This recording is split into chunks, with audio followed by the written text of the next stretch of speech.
sabon.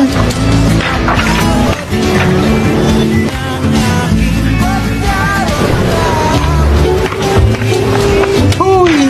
Ano?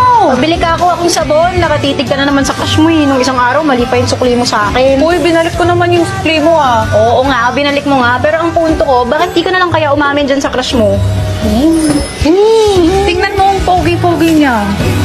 Mahiya naman ako, di ba? Sus, Mariosep. Ba't ka naman mahihiya? Ang ganda-ganda mo. Sexy-sexy mo pa, oh. Alam mo, kaka-social media mo yan, eh. Pag ikaw, hindi ko pa umamin dyan sa crush mo. Mauunahan ka ng iba. Forever ka nang nakaganito. Makatitig. Hindi ko kaya. Kaya mo yan. Babakapan kita. Ano? Hindi ko kaya. Kaya mo nga yan.